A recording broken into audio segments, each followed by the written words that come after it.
हमारे सभी दर्शकों को सादर प्रणाम। जय श्री कृष्ण। आज का हमारा विषय है राहु ऐसे कौन से भाव हैं जहां पर अति शुभ होता है, उसके बारे में हम चर्चा करेंगे। अति विशिष्ट कारक राहु किन भावों में होगा, या योग कारक कहें कि वहां पर राहु अधिक अशुभ फल नहीं देगा, ऐसे कौन से भाव हैं उनके बारे में आज चर्चा करेंगे। तो सबसे पहले तो आप राहु को समझ लें। मैं राहु की स्वराशि यदि माने तो वह कन्या कहलाती है। उच्च राशि में मतभेद है, लेकिन मिथुन राशि को उच्च राशि माना गया है राहु की, और वृषभ राशि को भी कहीं कहीं पर उच्च का लिखा गया है। राहु को शास्त्रों में आपने पढ़ा ही होगा कि राहु जो है, कटा हुआ सिर जो है राक्षस का, वह राहु है। और यदि आप प्राचीन ग्रंथों को पढ़ेंगे तो वहाँ स्वरभानु नाम से निर्दिष्ट है। कहने का तात्पर्य, इसको पहले स्वभानु नाम भी था इसका, राहु का, और बाद में जाकर इसे राहु कहा जाने लगा। अब राहु के बारे में आप डिटेल में यदि समझें तो राहु का सीधा अर्थ है व्यक्ति में एक क्रोध वाली स्थिति। अब वैसे यूँ देखें तो शक्ति जो है वह मंगल से आती है, लेकिन राहु वाला जो क्रोध है बहुत ज़्यादा भयानक होता है। और यह राहु जो है, यह व्यक्ति के शरीर में यदि आ जाए तो वह राक्षस जैसी प्रवृत्ति का हो जाता है। उसे भान नहीं रहता है कि क्या करना है क्या नहीं करना है।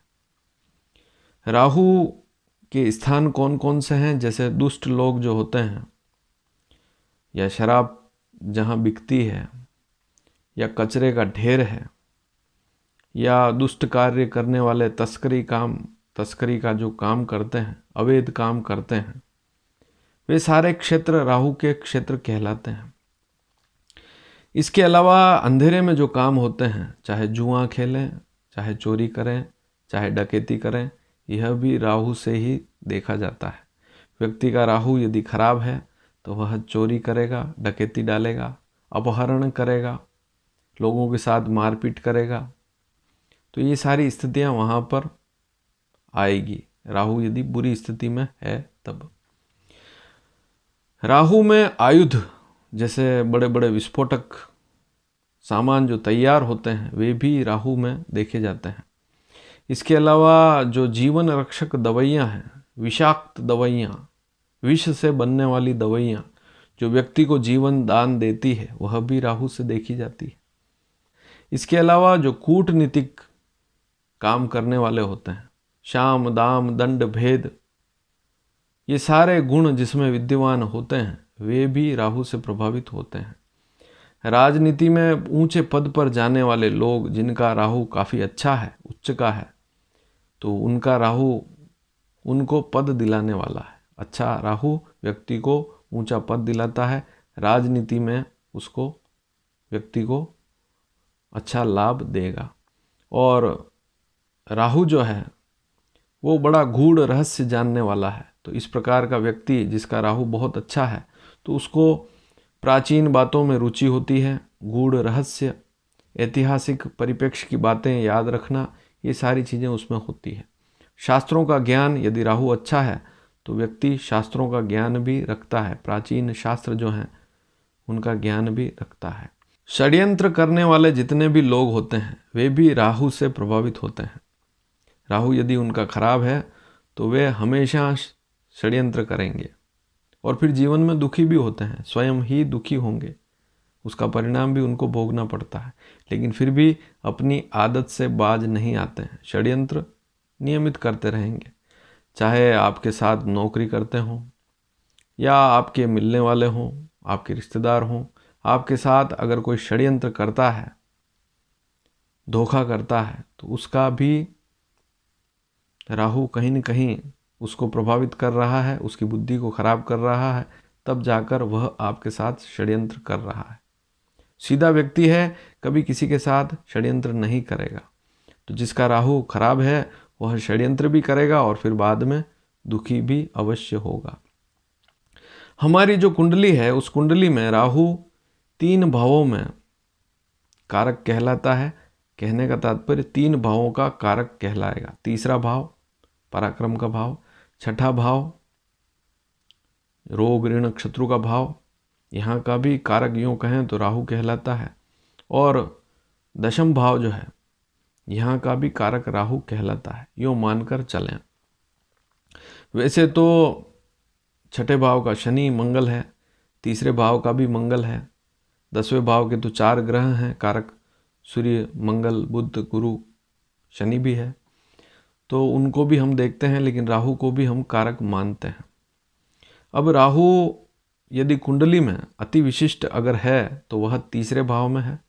अति विशिष्ट योग कारक स्थिति राहु की तीसरे भाव में होती है, फिर छठे भाव में और 10वें भाव में। तो तीसरा, छठा, 10वां भाव, इन 3 भावों में राहु बैठा हुआ है तो इसके लगभग शुभ फल ही आते हैं। लेकिन फिर भी राहु यदि कुछ बुरी स्थितियों में है तो दशम भाव में नौकरी में थोड़ा सा परिवर्तन अवश्य करता है, बार बार नौकरी में परिवर्तन। और पिता के स्वास्थ्य को भी कभी कभी प्रभावित कर सकता है, लेकिन फिर भी राहु व्यक्ति को ऊंचाई पर ले जाता है, बुलंदी पर ले जाता है। दशम भाव में राहु यदि किसी का बहुत अच्छा है, उच्च का है, तो उस व्यक्ति को राजनीति में भी सफलता मिलती है, मान सम्मान भी मिलता है, पराक्रम भी बढ़ता है। तीसरे भाव में भी राहु बुरा फल नहीं करता है, तो लोगों को राहु से घबराना नहीं चाहिए। तीसरे भाव में राहु बैठा हुआ है तब भी व्यक्ति को नहीं घबराना चाहिए, ऐसा राहु अधिक अशुभ फल नहीं करेगा। यदि उसके साथ में अगर और कोई 1-2 पाप ग्रह बैठे हुए हैं तो स्थिति थोड़ी खराब हो सकती है। छठे भाव में भी राहु बैठा हुआ है तो ज़्यादा नुकसान वाली स्थिति नहीं है। ऐसी स्थिति में ऐसे व्यक्ति के यदि शत्रु भी हैं तो वे भी परास्त हो जाते हैं। राहु यहाँ बैठकर शत्रुओं को परास्त करेगा, चाहे शत्रु कितने ही बलवान क्यों ना हो। छठे भाव में राहु बैठा हुआ है तो बहुत बलवान स्थिति है। हाँ, यदि किसी व्यक्ति की कुंडली में छठे भाव में राहु है तो ऐसे व्यक्ति को खान पान पर थोड़ा संयम रखना चाहिए, मित्रों से बचना चाहिए। यदि बुरी स्थिति में है तो मित्रों से विशेष बचना चाहिए, अन्यथा उल्टी सीधी चीज़ें वह व्यक्ति खाएगा, खान पान अच्छा नहीं रहेगा और फिर स्वास्थ्य भी खराब होगा। छठे भाव का सीधा संबंध है व्यक्ति जबरदस्ती बीमारी मोल लेता है।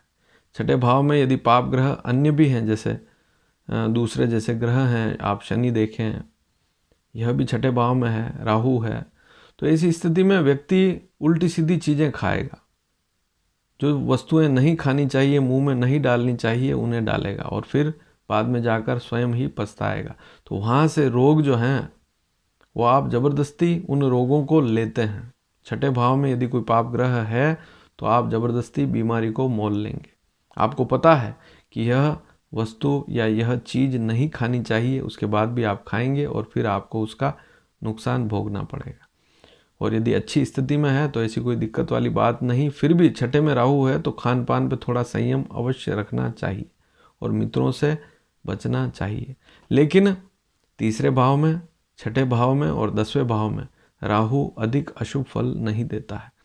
यदि लग्न में बैठा हुआ है तो यह स्थिति बहुत ज़्यादा खराब होती है, व्यक्ति को सीधा प्रभावित करेगी। राहु में बड़े बड़े झूठ बोलने वाले लोग भी आते हैं, और राहु अच्छा है तो अच्छा एडवोकेट भी बनता है व्यक्ति और उससे सफलता भी अर्जित करेगा। तो ये बातें सारी राहु से देखी जाती है। दुराव, गुप्त युक्तियाँ, राहु लग्न में बैठा हुआ तो व्यक्ति झूठ बोलेगा, गुप्त युक्तियों का आश्रय लेगा और उन्हीं के बल पर जो भी जीवन में उपलब्धि हासिल करेगा, गुप्त युक्तियों, दुराव, चातुर्य, ठगी, ये सारे काम करेगा लग्न में राहु जिस व्यक्ति के होगा। तो इस बात को भी समझना पड़ेगा। पंचम भाव में राहु है तब भी खान पान, पेट के रोगों पर ध्यान देना पड़ेगा, विशेषकर महिलाओं को। सप्तम भाव में राहु है तो वैवाहिक स्थिति को खराब करेगा। लेकिन कुंडली के तीसरे भाव में, छठे भाव में और 10वें भाव में राहु बहुत सी ऐसी राशियां हैं जहां पर शुभ फल देता है, जैसे 11 नंबर कुंभ राशि, 3 नंबर मिथुन राशि, 6 नंबर कन्या राशि।